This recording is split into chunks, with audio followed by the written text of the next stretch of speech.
I was born with a bigger backside than most. Mother said I'm highly fertile, so she secretly put me in the emperor's bed. He got me pregnant right away. But after 10 months, I gave birth to 5 kittens. The midwife who delivered them fainted on the spot. Only my personal maid, Ing-chun, was left staring at me in disbelief. She asked me in horror what was going on. What was going on? I wanted to know too. How can a human give birth to cats? I pinched myself hard, desperately hoping this was a dream. But it hurt. This was no dream. Remembering how the 10 previous concubines died, I lay in bed, too numb to cry. A year ago, I, along with hundreds of other fortunate women, were brought to the harem from all corners of the land. That day, the emperor decreed that whoever could bear him an heir would become the empress, and so the harem intrigue began. All the concubines pulled out all the stops, just to get pregnant and have a child. Acupuncture, medicine, praying to Buddha. But after trying every method, no one's belly showed the slightest sign. Until a month later, concubine Lu, the least attractive one, suddenly announced she was pregnant. The emperor was overjoyed. He promoted concubine Lu to consort Lu, visited her daily, showered her with affection. In the following month, 9 more concubines in the harem were diagnosed as pregnant, one after another. I was the last to serve him, and it was when the emperor was drunk. He stumbled into the wrong palace by mistake. In his daze, he hastily finished with me. I thought I had no chance of getting pregnant, but unexpectedly, the next month, I was also diagnosed as pregnant, just as all the pregnant consorts were burning incense, praying to give birth to a son. Consort Lu gave birth to a prince. Everyone thought the empress title was hers for sure, but the emperor had her and the prince executed on the spot. He didn't even spare their 9 clans. The reason for exterminating their clans was adultery. The child she bore was not of imperial blood. After that, concubine after concubine gave birth in succession, and one after another were executed along with their entire clans for adultery. I didn't understand at first how the emperor found out. It wasn't until I gave birth that I knew. The emperor, with his physicians and guards, personally waited outside the palace door. As soon as the child was born, they'd do a blood test to confirm paternity on the spot. Those 10 previous concubines failed the blood test, and were beheaded right then and there. Although it's true they wanted to become empress, and resorted to adultery to get pregnant, but I didn't. Why did I give birth to 5 raccoon kits? Right now, His Majesty and the others are waiting right outside my palace doors. Through the paper windows, I can even see the guards' blades, thirsty for action. What do I do? At least those concubines had to do a blood test. I gave birth to these furry little kittens. His Majesty only needs one look, and will be reduced to ashes on the spot. As my mind was in complete turmoil, His Majesty's questioning voice came from outside. He asked why the commotion inside had suddenly stopped. Before I could answer, he hurriedly led his men into the chamber. Watching His Majesty about to push the doors open, I panicked. Frantically, I grabbed the raccoon kits, and quickly lifted the lid of the palace bucket in the corner. I dumped them all inside. I had just closed the lid when His Majesty pushed the door open. He glanced at the midwife, who had fainted from fright, then at my empty bed. His brow furrowed instantly. He demanded in a low voice, "What is the meaning of this? Where is my child?" I had to come up with a plausible explanation immediately. Otherwise, my head would roll the next second. My heart was pounding. My mind was racing. Suddenly, I took a deep breath, rose, and knelt before His Majesty. Tears streaming, I cried out, saying I had wronged him. His Majesty's face darkened at once. He told me to explain exactly how I had wronged him. As he spoke, the guards behind him were already ready to draw their swords. I clutched my stomach,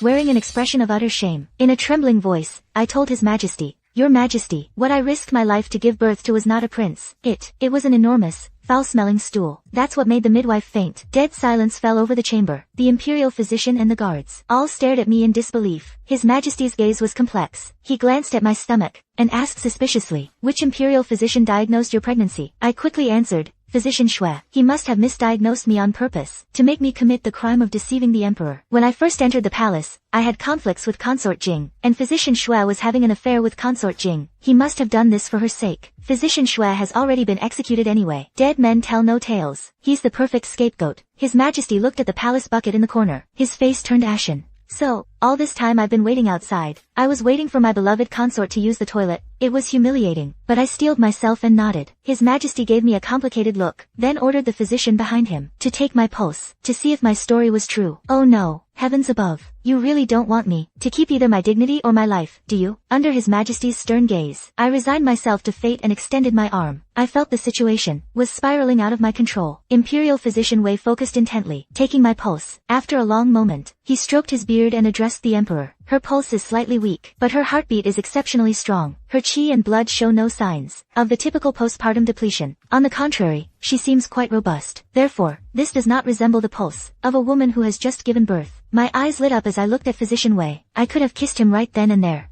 A normal woman delivering a big, healthy baby, would be half dead. But I'm different. Those 5 little kittens I birthed didn't even weigh a few ounces combined. The whole thing was over as quick as a bowel movement. If the Emperor weren't here, I could probably run a few laps right now. The Emperor's face darkened even more. He must have imagined the scene, himself waiting solemnly at the door, only for a giant piece of waste to emerge. A vein throbbed at his temple. He glared at me and waved his hand.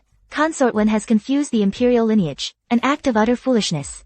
She has deceived her sovereign, and brought disgrace upon the royal family, effective immediately. Her title is revoked. She is to be confined to the cold palace, forbidden to leave without decree. Hearing this, I eagerly kowtowed, profusely thanking him. I immediately took a bewildered Chun, and the palace bucket holding my children, and moved into the cold palace that very night. Though the cold palace was dilapidated and old, as I looked at the 5 kittens, placed on the bed, it felt like paradise on earth. I had Chun bring me a bowl of rice broth, but no matter how I tried, the kittens just turned their heads away. Seeing them huddled together, looking so pitiful, Chun whispered a suggestion. Since I gave birth to them, perhaps I should try feeding them breast milk. A human nursing kittens. Does that even make sense?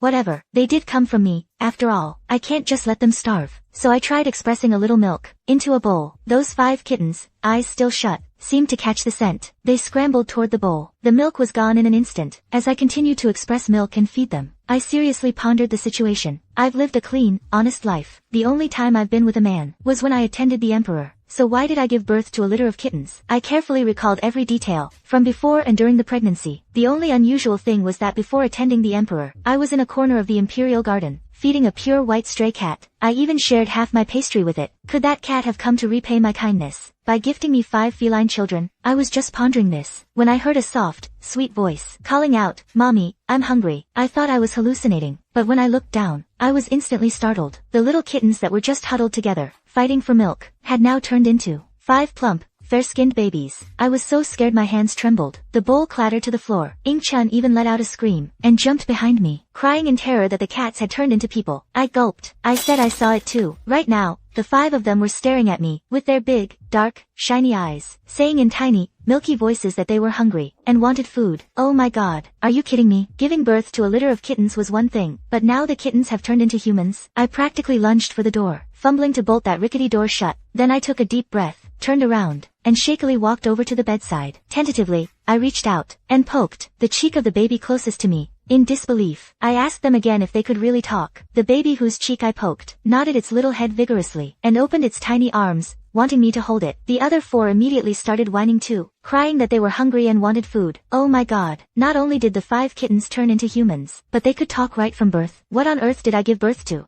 After the shock wore off, a strange surge of maternal instinct welled up inside me. Whether they're cats, demons, or humans, they're all my children now, Wenwan's children. I instantly switched into battle mode, holding them and taking turns feeding them. Perhaps because their nature is feline, their appetites weren't very big. It didn't take long to feed them all. In the days that followed, I lived a hectic life as a wet nurse. In the cold palace, these 5 little ones spent most of their time as well-behaved, adorable, normal babies. Only when I occasionally scolded them, and they felt scared, would they transform into their raccoon cat forms. They grew very fast, almost changing day by day. In just half a month, they could walk and jump, but I sternly warned them that no matter what, they absolutely must not run outside our palace. They were very obedient. There were never any slip-ups. While peace reigned within the cold palace, outside its walls, my great feat of a 10-month pregnancy ending in waste had become the laughingstock of the realm. Throughout the entire rear palace, mocking laughter about me was everywhere. Chun would stomp her feet in anger every time she heard it, but it went in one ear and out the other for me. What do they know? This lady has 5 kids who can shapeshift and talk. I don't know how it happened, but their intelligence clearly crushes those normal human babies of yours who just drool. I even started to feel like I'd found fortune in misfortune. No need to compete for favor. No need for scheming. Even though we're poor, guarding my 5 big secrets makes this little life of mine pretty sweet. Of course, the only downside is, the living conditions in the cold palace are terrible. It's cold and run down, but that's not even the worst part. We're even short on food. The 5 kids are at an age where they need to grow. The little cold food we get isn't even enough to fill the gaps between our teeth. That night, I was staring at the empty rice jar, worried. When I turned around and found the bed empty, all 5 kids were gone. I was scared out of my wits. I immediately, along with Chun, split up and frantically searched inside and outside the cold palace. Just as I was about to cry from panic, from the shadows in the corner of the room, came a rustling sound. Then, 5 little brats grunted and shuffled out. Debeo and Erbao were carrying a food box.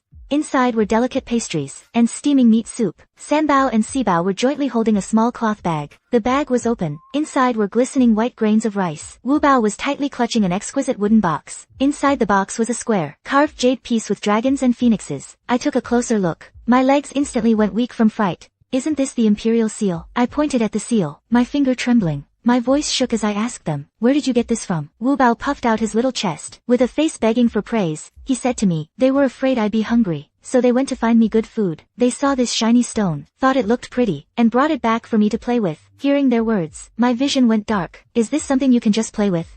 It's a crime punishable by death for the whole family. Right at that moment, Ying Chun rushed in from outside the door. She said the imperial seal had been stolen. The emperor was searching the palace with his men. They were already at the gate of the cold palace. What? If the emperor sees these 5 troublemaking kids and the imperial seal, we're all finished. Before I could act, the cold palace's broken door was violently kicked open. Immediately after, the emperor entered with a large group of imperial guards. He walked in. The emperor arrived so quickly and abruptly, he gave me no time to react. He was already standing right in front of me. Under the moonlight, the emperor radiated a chilling aura. Behind him was a group of guards with swords, holding torches. The blazing torchlight lit up the dilapidated cold palace as bright as day. The emperor scanned the courtyard with a grim expression. His gaze first fell on the food box with the delicate pastries. Then it swept over the bag of rice that clearly didn't belong to the cold palace's rations. Finally, he stared fixedly at the imperial seal on the ground. His face darkened even more. My legs gave way. I dropped to my knees. Ying Chun was so terrified her face turned deathly pale. She prostrated herself on the ground. We're really going to lose our heads this time. The emperor called my name. As he slowly walked towards me, he demanded I tell him what was going on. Why was his imperial seal here? I was terrified. Instinctively, I wanted to take all the blame, to plead for mercy for my 5 children, but when I looked back, the 5 of them had already turned into 5 little kittens. Silently, they huddled together, shivering in a pile of junk in the corner. At least they know to be afraid. I breathed a sigh of relief. I simply started wailing tearfully. Your Majesty, please see reason.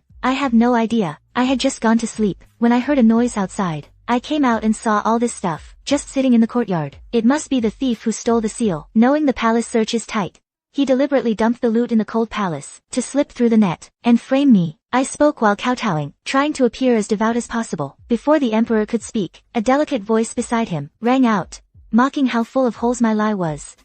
The speaker was the recently red-hot noble consort Xian. Her father is the current prime minister. Her position in the rear palace is pivotal. Several favored consorts before, who had crossed her, ended up either mad or dead. Though I'm stuck in the cold palace, I've heard the rumors. They say the future empress position is hers for the taking. Anyone who offends her is as good as sentenced to death. I glanced at her, not daring to speak lightly. Noble consort Xian continued. Everyone knows the cold palace is remote and desolate. Why would the thief run nowhere else but straight here, even bringing food and grain? She demanded to know why I would tell such an outrageous lie in public. Did I take the emperor for a 3-year-old child to fool? Then, she looked at the emperor, and began to elaborate her advice. She said I must have been resentful after being banished to the cold palace, which is why I stole the seal. It's utterly unforgivable. I should be executed immediately to uphold palace rules. I'm speechless. I'm just a discarded consort in the cold palace. How did I offend her? She can fight for favor all she wants, but why does she have to target a harmless nobody like me to death? Hearing noble consort Xian's words, the emperor's expression grew even darker. I felt there was probably no escape this time. Just as the emperor was about to speak, a few little furballs in the corner suddenly let out little whimpers as they crawled to the emperor's feet. In the corner, a few little furballs suddenly started whimpering and mewling, and crawled right up to the emperor's feet. They kept rubbing their chubby, round, furry little faces against his feet, watching those 5 little furballs meowing and rubbing against the emperor, against the boots embroidered with golden dragons. I was stunned. How dare they?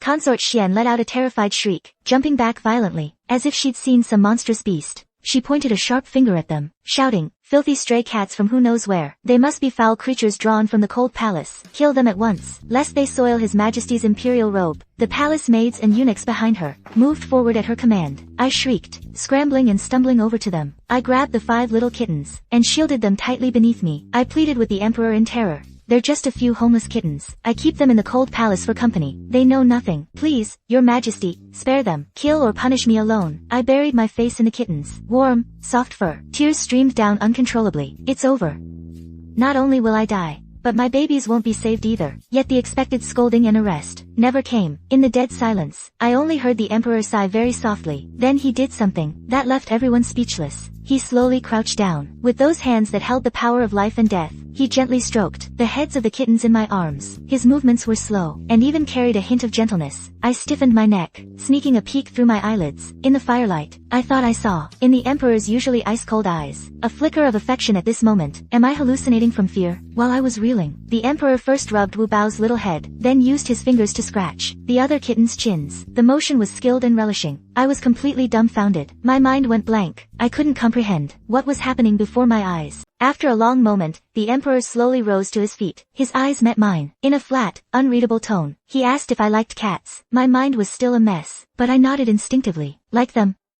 More than that, they're my babies. But I only dared scream that in my heart. Hearing my answer, the emperor gave me a deep, penetrating look. His expression was so complex, I couldn't understand it at all. What emotions were hidden within? He said nothing more. He simply bent down, and picked up the imperial seal that had been thrown to the floor. Then he casually handed it to the chief eunuch beside him. Next, in a tone that brooked no argument, he declared he would decide this matter himself. With that, he turned and left, followed by a retinue of guards and eunuchs, who all wore equally bewildered and suspicious expressions. Just like that, he left the cold palace, leaving only the mess behind. Consort Xian's face turned livid with rage. She shot me a venomous glare, as if she wanted to tear me apart. She stamped her foot, then stormed off, right after the emperor. Only when all their figures had completely vanished beyond the cold palace's dilapidated gate, did I feel all my strength drain away. I collapsed to the floor. A wave of delayed fear washed over me, making my whole body tremble. Cold sweat soaked through my clothes. That night, I spent clutching the 5 kittens on the icy cold bed. I didn't dare let go for a second, afraid they'd cause more trouble. The emperor's attitude was just too bizarre. He was known for his stern, cold demeanor. He tolerated not even the slightest flaw. When it came to state affairs and palace rules, he was strict to the extreme. I heard once a young eunuch was grinding ink for the emperor, and accidentally let a single drop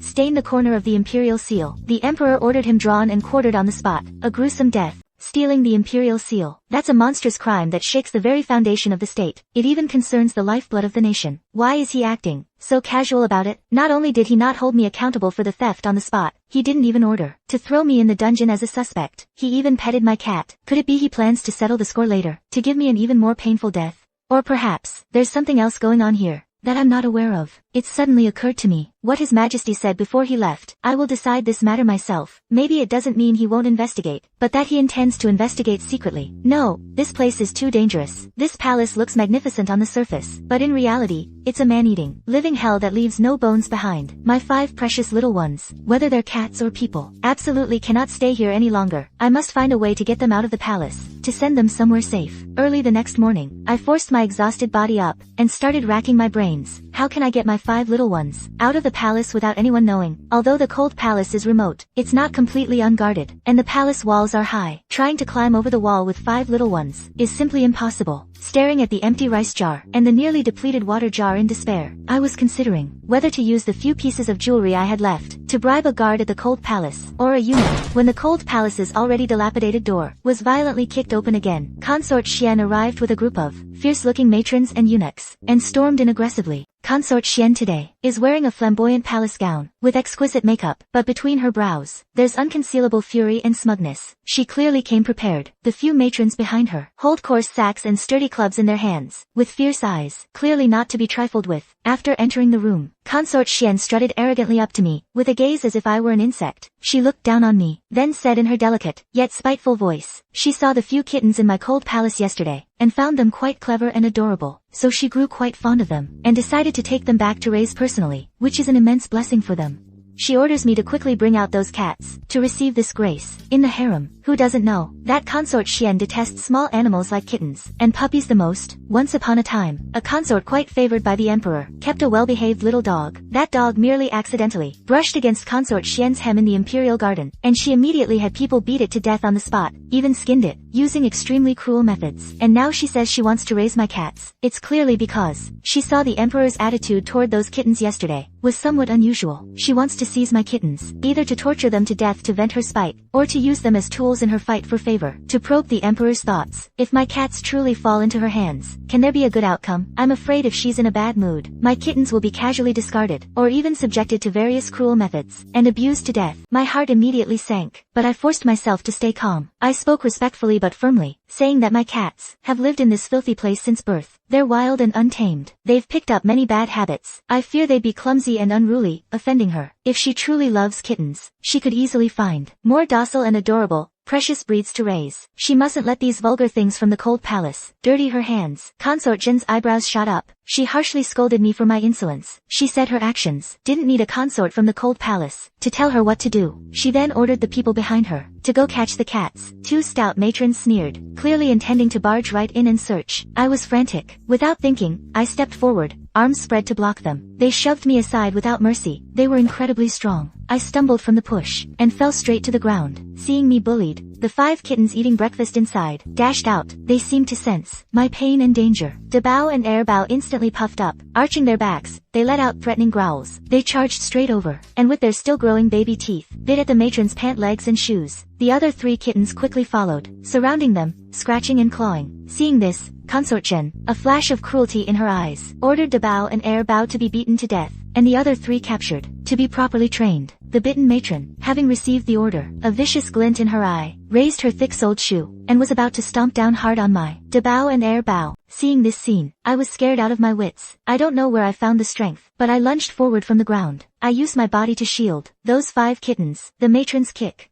landed squarely on my back. The pain made my vision go black. I almost fainted. Seeing me protect the cats like this, Consort Xian flew into an even greater rage. She ordered the matrons to teach me a lesson first, then catch the cats. The next moment, more matrons and eunuchs swarmed in. Their fists rained down on me relentlessly. Every part of my body ached excruciatingly. It felt like my bones were being shattered, but I still curled up tightly, using all my strength to hold my kitten securely in my arms. Ying Chun was nearby, crying and trying to rush over to help, but 2 strong eunuchs pinned her down firmly. The kittens in my arms let out urgent, angry whimpers. Lying on the ground, I whispered to them, "Don't move. Remember last night, what you promised your mother." Yesterday's incident left me terrified, so I made them promise repeatedly that no matter what happens, if outsiders are present, they must not speak easily, and definitely not take human form. Remembering our agreement, they suppressed their impulses, and whimpered and cried in my arms. These matrons and eunuchs were vicious. It felt like my whole skeleton was coming apart, but I had only one thought in my mind. I'd rather die than let go. No one can take my children away. As I was being beaten, my consciousness began to blur. Just when I felt I couldn't hold on any longer, a figure burst through the door. "Stop this at once." I heard the emperor's voice. The punches and kicks raining down on me suddenly stopped. I struggled to lift my head. I saw the emperor standing at the door, his face livid. At this moment, the chill radiating from him was 100 times worse than last night. His gaze slowly swept across the scene. First, he looked at me, battered and bruised. Then, he looked at the kitten I was desperately shielding in my arms. Finally, those cold, sharp eyes settled on Consort Xian, and those vicious matrons and eunuchs. He spoke coldly. His voice was not loud, but carried immense weight. He questioned Consort Xian. "Instead of staying properly in your own Changchun palace, you bring a group of servants to the cold palace to start a brawl. For what reason?" The emperor's voice was terrifyingly calm. Not a trace of emotion could be heard in his tone, but the more it was like this, the more frightening it felt. Consort Xian clearly hadn't expected the emperor to appear here, and judging by the emperor's expression, she knew the situation was bad. She quickly wiped the smug look off her face, replacing it with an expression of grievance and guilt. In a coquettish tone, she explained to the emperor, saying, "I saw those kittens, looking so pitiful in the cold palace. I came specifically to take them back to the palace to care for them properly, to give them a good home. But she obstructed me at every turn. My servants, in their urgency, couldn't bear it any longer, and wanted to teach her some manners, lest she lose all propriety." The emperor looked at her deeply. He did not reply. Instead, he walked step by step towards me. He stood before me in silence for a moment. Then, he slowly crouched down. I thought he was checking on the cat. I instinctively tried to get up, but before I could move, his hand came to rest on my face. I trembled all over, but he gently brushed aside the tangled hair on my forehead, matted with blood and sweat. His fingertips were warm, with a gentleness I never imagined he possessed. He asked softly if it hurt. The warm breath from his words lightly brushed against my ear, sending a fine shiver through my entire body. I didn't know if it was from the pain or something else. I stared blankly at his handsome face, so close to mine, at the fleeting look of pity in his eyes. As if possessed, I gave a slight nod. The emperor frowned slightly. A cold glint flashed in his eyes. He scooped me up into his arms right then. His movements were unusually gentle due to my injuries. I was startled by his sudden action. I couldn't help but struggle a little. gentle, but the arm holding me tightened its grip forcefully, and ordered me not to move. That arm, steady as a rock, held me tightly against his chest, rendering me immobile. Seeing this, everyone else present was stunned, including the matrons and eunuchs who had been beating me, and also Consort Xian, who was standing nearby. Even Ying Chun, who was being held down by a eunuch, widened her eyes, as if she'd seen a ghost. Her mouth hung open, unable to close for a long moment. They were all stunned. Even I had no idea what was happening now. Never mind that I'm now a disgraced consort banished to the cold palace. Even before, among all the consorts, I was the most insignificant and least favored one. If it weren't for that time the emperor got drunk, and I wandered into the wrong palace, and by chance, he favored me that night, I might still be waiting for my turn to serve him, let alone receive such intimate treatment from him. Why, all of a sudden, does the emperor value me so highly? He even publicly picked up a discarded consort like me, under the shocked gazes of everyone. The emperor held me, and swept a cold glance toward Consort Xian. He spoke, Consort Xian, you have failed to manage your subordinates, allowed your servants to commit violence, and disrupted the palace grounds. From this day forth, you are confined to your quarters. Without our decree, you are not to step beyond your palace gates. Consort Xian looked up in disbelief. Her face instantly turned as pale as a sheet. She hurriedly protested her innocence, saying I provoked them first, so her people only acted in response. But before she could finish, the emperor coldly cut her off. We have seen it with our own eyes. How dare you make excuses? All the palace servants who took part, take them out and behead them. With that single command, the previously vicious-looking matrons and eunuchs were instantly scared out of their wits. They all fell to their knees, begging for mercy, wailing for the emperor to spare their lives. Amidst the shrill cries and wails, they were dragged away, mercilessly by the imperial guards. Their struggles seemed utterly futile. Consort Xian wanted to say more, but the emperor couldn't even be bothered to spare her another glance. He just held me, then said to the 5 kittens following at his feet, in a gentle voice, to follow him. And so, in full view of everyone, the emperor carried my disheveled self, followed by 5 equally shaken little tabby cats. Step by step, he walked out of this dilapidated, cold palace that had trapped me for so long. The emperor himself carried me, all the way back to the Elan Palace, a place I once lived in, yet now feels utterly unfamiliar. Everything inside the palace was exactly as I left it, spotlessly clean, as if I had never been gone, as if I had just been away on a long trip. The emperor, with utmost care, placed me on the soft, comfortable bed. His movements were gentle, as if afraid of breaking a precious treasure. He immediately summoned the imperial physician to examine and treat my wounds. The physician, trembling with fear, checked my injuries. He prescribed some ointments to promote blood circulation and reduce swelling and pain,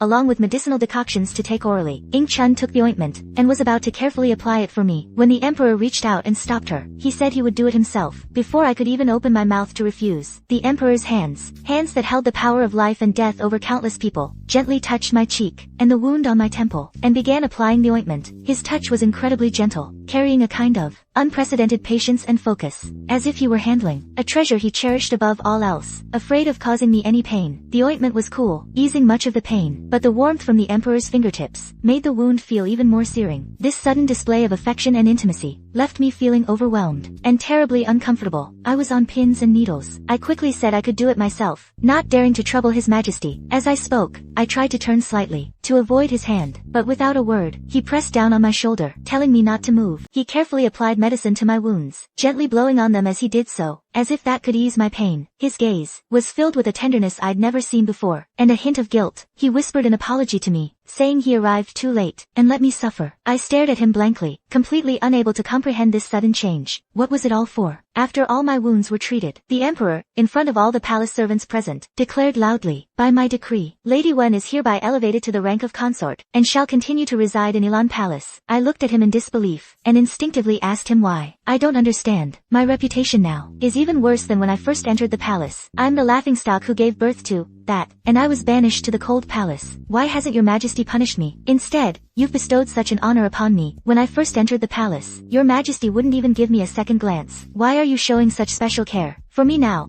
after I was cast into the cold palace? The emperor looked at me deeply, a storm of emotions churning in his eyes, complex and inscrutable. In the end, he only said that 3 days from now is the Empress Dowager's birthday. I must attend in full ceremonial dress. With that, he turned and left, leaving me lying on the couch, utterly confused. Ying Chun was stunned for a moment. Then, with a puzzled look, she stepped forward and whispered to me, "What's going on with His Majesty? First, he pardoned us for the grave crime of stealing the imperial seal. Now he personally brought me back from the cold palace to Ilan Palace, and even made me a consort. And Ying Chen says, she heard that consort Xian is the one truly cherished by the emperor. Why would he confine consort Xian because of me, and even execute her capable servant? I shook my head, and said with a bitter smile, the emperor's heart is truly unfathomable. Although I don't know why the emperor suddenly changed like this. At least for now, it seems I can count myself as someone in the emperor's favor, especially after hearing that the much favored and arrogant consort Xian was placed under house arrest and severely punished for offending me. The concubines in the palace, who used to mock and ridicule me, immediately did a complete 180. They came to Ilan Palace one after another, with lavish gifts to curry favor with me, calling me sister, with such intimacy, as if we were lifelong best friends. The palace maids and eunuchs, who once skimped on my meals in the cold palace and gave me dirty looks, were even more terrified, afraid I'd settle the score later, and cause trouble for them. But I don't have the time to bother with them. A moment of glory doesn't mean a lifetime of it. Who can predict the ups and downs of the harem? Always leave some room. If I fall from grace later, fewer people will step on me. After returning to Ilan Palace, the emperor assigned me many palace maids and eunuchs to serve me, but I used the need for quiet to recuperate. As an excuse to dismiss those unrelated servants, I only kept Ying Chen and a few honest, simple ones to care for me. After all, my 5 little ones can't be seen by outsiders. Only by sending others away can they move around freely in the palace, and only then can I feel at ease. With ample food and a warm, comfortable palace, the 5 kittens lived very happily in Ilan Palace. They chased and played all day, darting from under the bed to behind the table legs, then jumping from the windowsill into my arms. Ying Chen and I watched their adorable antics, and often couldn't help but laugh, and the gloom in my heart dissipated quite a bit. The emperor sends someone daily, with all sorts of tonics and gifts. Sometimes he even comes in person to sit with me, check on my injuries, and play with those 5 kittens who are becoming less and less afraid of strangers. 3 days later, the Empress Dowager's birthday banquet arrived as scheduled. I carefully instructed the 5 little ones to stay put inside the palace, lock the doors, and not run around. Only then, with Ying Chuan's assistance, did I change into the imperial consort's court attire, and set off for the Hall of Supreme Harmony with her. The Hall of Supreme Harmony was decorated with lanterns and streamers, splendidly adorned, and filled with guests, imperial relatives, civil and military officials, and their families gathered together, toasting and drinking, with pleasant music playing. It was a lively scene. I had just entered the hall, and was about to find an inconspicuous seat to sit in, when the emperor spotted me at a glance, waved me over, and gestured for me to come sit beside him. The entire hall fell silent in an instant. All eyes turned toward me, in unison, filled with shock, confusion, and jealousy. Sitting alongside the emperor, this is an honor reserved only for the empress. For a moment, whispers rose and fell. Although the voices were low, they clearly reached my ears. Some said that I, who had long become a laughingstock to the world, had truly managed to turn things around overnight, and regain the emperor's favor. They wondered what kind of seductive tricks I had used, in just a few days, to leap directly from a deposed consort in the cold palace, to the position of imperial consort, and even earn such special regard from the emperor. It seems the future position of empress will undoubtedly be mine. Under the constant whispers, and the gaze of all those eyes, I steeled myself and slowly walked to the emperor's side, taking a seat on the phoenix throne beside him. Those who once looked down on me, and kicked me when I was down, now have no choice but to bow to me respectfully. Their faces are plastered with ingratiating smiles. Facing those envious and jealous stares, I feel like I'm sitting on pins and needles. My heart is racing, filled with unease. His Majesty seems to sense my nervousness. He turns to me and says softly, "Don't be nervous. Don't be afraid." He reaches out, and places his hand on my knee. My hands, clammy with nerves, are sweating cold. I tightly grasp his palm. That warm, firm touch, and his gentle reassurance, involuntarily put me at ease. The birthday banquet is filled with song and dance, extremely lively. Many nobles, ministers, and consorts have presented carefully prepared birthday gifts, and talent performances, earning bursts of laughter from the Empress Dowager. Just as the atmosphere reaches its peak, Consort Xian, who should be confined to the Changchun Palace, suddenly appears in full regalia, shattering the harmony in the hall. She gracefully walks to the front of the hall, and makes a deep bow to His Majesty and the Empress Dowager. Seeing her, His Majesty's face instantly darkens. He questions her coldly and sternly. Wasn't she ordered to stay in the Changchun Palace without permission? What is she doing here? But Consort Xian remains unhurried. She bows respectfully, and says with a charming smile, "Your Majesty, please calm your anger. I have specially prepared a unique birthday gift for Her Majesty the Empress Dowager. I can guarantee this gift will surely open the eyes of Your Majesty and Her Majesty, and amaze everyone. It will also show all the ministers something new." His Majesty remains silent, but his gaze grows even colder. The Empress Dowager, however, is clearly intrigued. She smiles and asks, "What kind of gift could have such a wondrous effect? Bring it up here at once." Consort Xian gave me a smug look. Then she clapped her hands, and announced loudly, "Bring forth the birthday gift for Her Majesty the Empress Dowager." As soon as she finished speaking, several eunuchs carried in a large chest covered with red cloth. They trudged in heavily, and placed it in the center of the hall. under the curious and expectant gazes of everyone. The red cloth was suddenly yanked off, and the chest was slowly opened. When I saw clearly what was inside the chest, I was filled with panic. I stood up from my seat, trembling uncontrollably. Inside were my 5 children. I don't know why, but at this moment, my 5 children had all taken the form of plump, white infants. Everyone was stunned by this sudden turn of events. The Empress Dowager's face darkened even more. She frowned and demanded coldly, "Consort Xian, what is the meaning of this?" She asked why she had brought 5 children to the birthday celebration. "Is this what you claimed would be a sight to behold for Her Majesty?" But Consort Xian wore a triumphant smile. She pointed a finger at me, and in a sharp, triumphant voice, reported to the Empress Dowager and His Majesty. "She says these 5 are no ordinary children. They are bastards she bore from an illicit affair.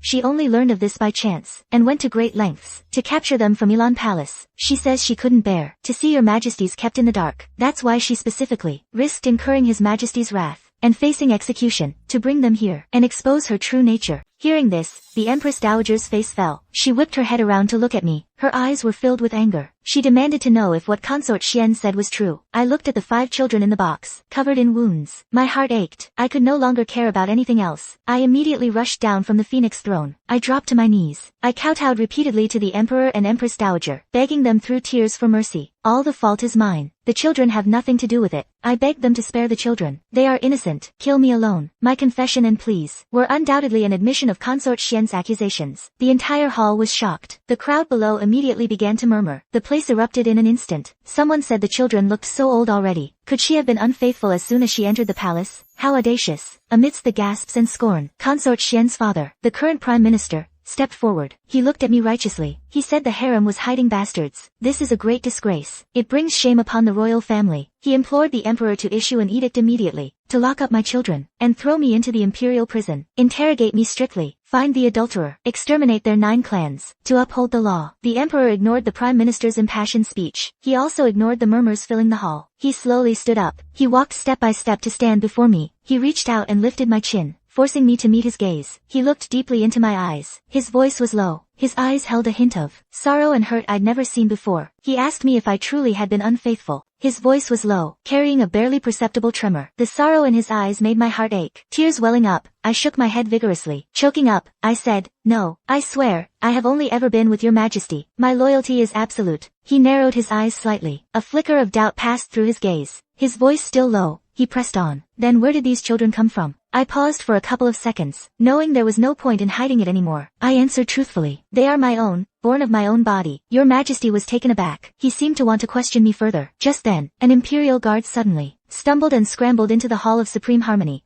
His face was frantic. His voice was even cracking. He shouted out a report. "Prince Ning has rebelled with his troops. They've already broken into the palace." Before the guard could finish, Prince Ning, clad in armor, and wielding a long sword, had already led a large number of armored soldiers, charging menacingly into the Hall of Supreme Harmony. The civil and military officials and ladies in the hall immediately erupted in terrified screams. The scene descended into chaos. Once inside the hall, Prince Ning pointed his sword directly at Your Majesty on the throne. "Your Majesty, you've reigned for years without an heir. How are you fit to sit on this throne? How can you command respect? How can you secure the dynasty's future? If you abdicate today, I may grant you the dignity of a whole corpse." Your Majesty responded with a cold laugh. Then he drew a sword from a nearby guard and clashed with Prince Ning. The fight erupted instantly. The two sides' forces battled fiercely within the Hall of Supreme Harmony. Taking advantage of the chaos, I quickly got up and headed straight for that large chest. Just as I was about to take my children and flee the scene, Consort Xian suddenly charged at us, a long sword in her hand. The sword was already right in front of me. I had no time to dodge. All I could do was quickly shield the children behind me. The moment the sword pierced my chest, I saw all my children turn into hissing kittens. They went after Consort Xian like crazy. I wanted to stop them, but the pain hit me. I couldn't control myself and collapsed. Chaotic shouts filled my ears. The scene descended into chaos. I desperately wanted to get up and keep protecting my children, but I was completely drained. I don't know if it was a hallucination, but in the last second before I blacked out, I actually saw the Emperor's face as he rushed toward me in a panic. When I woke up again, I was back in Elan Palace, on that familiar, soft bed. The pain in my body had lessened. The wound on my chest was carefully bandaged, and a cool ointment was applied. My first thought upon opening my eyes was to look for my children. As soon as I moved, I saw by my bedside a pure white cat lying quietly, without a single stray hair. Isn't this the same cat I fed in the imperial garden before serving the emperor?